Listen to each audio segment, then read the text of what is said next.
আসসালামু আলাইকুম আমার প্রিয় সহকর্মীগণ। আজকে আমাদের চতুর্থ দিনের মতো কর্মসূচি শেষ হলো এবং আগামীকালকে পঞ্চম দিনে পদার্পণ করবে।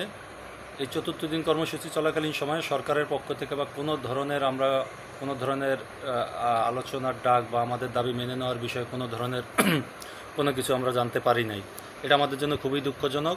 আমি আজকে আমাদের যে চতুর্থ দিন শেষে আমাদের যে আগামীকালকের কর্মসূচি ঘোষণা করা হয়েছে অসহায় যুগ আন্দোলন, আমি সেই অসহায় যুগ আন্দোলনে ৮০টি পল্লী বিদ্যুৎ সমিতির সকল কর্মকর্তা কর্মচারীদেরকে অংশগ্রহণ করার জন্য অনুরোধ করছি।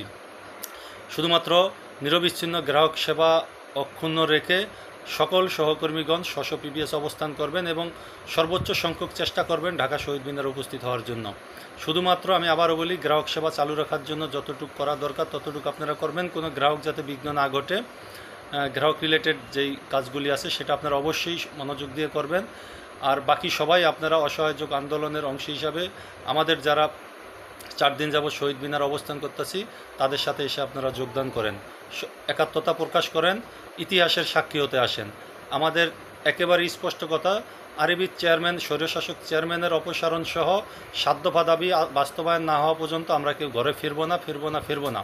এবং এটা নিয়ে কোনো ধরনের কোনো আশ্বাস, কোনো মৌখিক কথা, কোনো কিছু আমরা বিশ্বাস করি না। আগে চেয়ারম্যানকে অপসারণ করতে হবে, পরবর্তীতে বাকি বিষয় নিয়ে আলোচনা হবে। একেবারে সুস্পষ্ট, আমাদের যারা ৩৬ বছর চুক্তিতে আছে, লাইন শ্রমিক, পোষ্য কোটায় সকলের চাকরি নিয়মিত সিদ্ধান্ত আসতে হবে। হয়রানিমূলক মামলা প্রত্যাহার সহ সকল এই হয়রানিমূলক লাইন ক্রু সহ সকলের চাকরি, সকলকে বদলি আদেশ প্রত্যাহার করে সকল কিছু এবং অন্তর্বর্তীকালীন ভোট গঠন করতে হবে। এবং আরবি পিবিএস একীভূতকরণের যে রাষ্ট্রীয় সিদ্ধান্ত সরকারের, সেই সিদ্ধান্ত প্রজ্ঞাপন জারি করতে হবে। আমরা কোনো ধরনের আশ্বাস এটা আমরা চাই না, কিন্তু অতি দুঃখের বিষয় সরকারের পক্ষ থেকে কোনো ধরনের কোনো আলোচনায় ডাক দেওয়া হয় নাই। তো আমি সবাইকে অনুরোধ করতেছি, আগামীকালকের অসহায় যুগ আন্দোলনে সবাই অংশগ্রহণ করেন।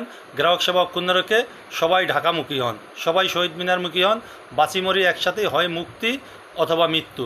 ধন্যবাদ, সবাইকে শুভেচ্ছা জানাচ্ছি। আসসালামু আলাইকুম।